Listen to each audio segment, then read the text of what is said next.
या what are the भगवान जी आपके लिए क्या बोलना चाह रहे हैं, क्या महसूस कर रहे हैं राइट नाउ, जो भी सिचुएशन में आप होंगे उसमें भगवान जी आपसे क्या कहना चाह रहे हैं। कृष्ण भगवान जी तो प्रभु क्या कह रहे हैं? प्रभु कह रहे हैं कि देखो, एक तो मेरे पास टाइम नहीं है तुम्हारे लिए, दूसरा ये इसलिए उनके पास टाइम नहीं है बिकॉज आपके पास भी टाइम नहीं है उनके लिए।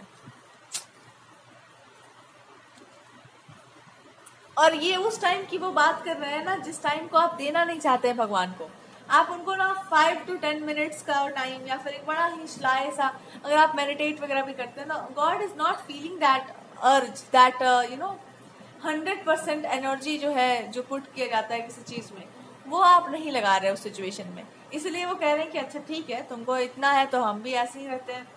अब आप पूछेंगे नहीं हम तो सब कुछ कर रहे हैं, वही नहीं कर रहे जो आप करना आपको चाहिए। वो चीज थोड़ा सा श्रृंगार रस ले आओ अपने जीवन में, श्रृंगार को ले आइए। श्रृंगार से मेरा मतलब है कि भगवान जी चाह रहे हैं कि आप इनको जो है मीठा मीठा बात बोलो, आप इनको जो है स्तुति करो, इनको हैप्पी करो, इनको अप्रिशिएट करो कि वाह प्रभु, he wants to be appreciated. आपके हाथ में, आपके मुखारविंद से ये अपनी प्रसन्नता नहीं आता है स्तुति करने, तो हिंदी में ही बोलो, अंग्रेजी में ही बोलो, पर भगवान की बातें बोलो, बार बार इनके नाम लो, बार बार इनके बारे में बात करो, because he likes it. He's saying I really like when you appreciate। अच्छा, आप राइटर भी अगर होंगे ना, तो अच्छी अच्छी राइटिंग्स आप करते होंगे, आपको लिखना चाहिए बिकॉज उनको, और उन्हीं पर लिखना चाहिए तो उनको बड़ा अच्छा लग रहा है, अच्छा लगता है जब आप उनके बारे में कुछ लिखते हैं या ऐसा कुछ अगर आपने लिखा भी है तो ही रियली लाइक्स इट।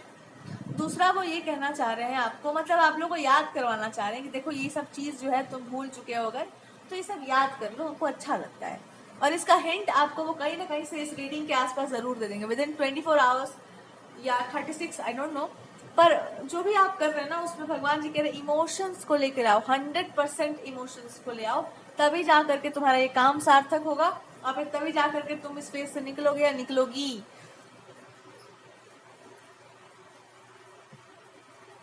और आप क्यों नहीं उन पर ध्यान दे रहे 100%? थोड़ा हम भी देखें कि भगवान को आप इग्नोर क्यों करके चल रहे हैं। आप उन पे ध्यान इसलिए, अरे यार किसी रिलेशनशिप के कारण आप भगवान पे ध्यान नहीं दे पा रहे हैं। ओहो, कोई ऐसा कनेक्शन है जो लटका पड़ा है और उसके चक्कर में आप भगवान जी से थोड़ा दूर हैं, तो वो आपको बताना चाह रहे हैं कि बेटा तेरा ये काम भी नहीं हो पाएगा अगर तू हमसे नहीं कनेक्ट कर रही है, कर रहा है। क्यों? वो आपको इसके बारे में कोई इन्फॉर्मेशन देना चाहते हैं। और जैसे ही आप उन पे 100% ट्रस्ट करके लीप ऑफ फेथ ले लेंगे कि प्रभु देखो तुम्हारे ऊपर भरोसा कर रहे हैं, हम दाव पे लगा रहे हैं अपने आप को, अब तुम जो करना है सो कर डालो, यही उनको सुनना है कि तुम दाव पर भी लगाओ अपने आप को ना, तो हमसे आकर बोल जाओ कि हाँ ये बांध लो तुम अपने कमर से मेरा रस्सी, और देखो हम गिरने वाले होंगे तो तुम देख लेना, क्योंकि ये प्रेम का खेला है, इसमें हम गिरने वाले हैं। I wrote something about the poetry जहां पर it was like love is like a open pit and your recovery is not guaranteed, ऐसा ही कुछ लिखा हुआ था उसमें कि प्यार में गिरने का मतलब ऐसा होता है ना कि उसमें रिकवरी आपकी होगी कि नहीं, इसमें कोई गारंटी नहीं है। इवन इफ यूर फॉलिंग, तो उसमें कोई गारंटी नहीं कि आप बच के निकल जाएंगे।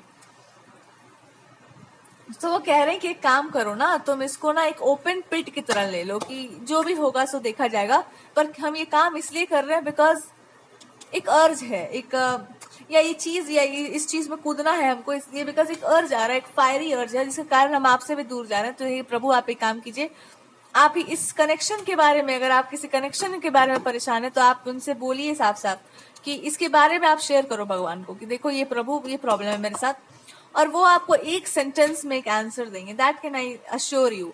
एक क्लियर सेंटेंस होगा उनका, अगर आप लिख सको तो कमेंट में आके लिख जाना, एक सेंटेंस में जरूर आपको वो आंसर कर देंगे।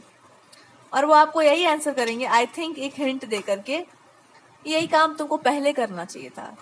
क्योंकि जब इंसान शरणागत हो जाता है ना, जब इंसान समर्पित हो जाता है, तब कहीं कूदता है अगर, तो उसको बचाने का जिम्मेदारी है भगवान का। आप इनको पूरा तरीके से इन्फॉर्म करके नहीं कूदे थे इसमें, दैट्स वाई। और इवन इफ अगर इसमें आपको हर्ट मिलता है तो लास्ट तक आपको आपका पार्टनर तो मिल ही जाएगा, जो भी होगा अच्छा वाला। तो इसमें आपको क्या करने के लिए वो बोल रहे हैं?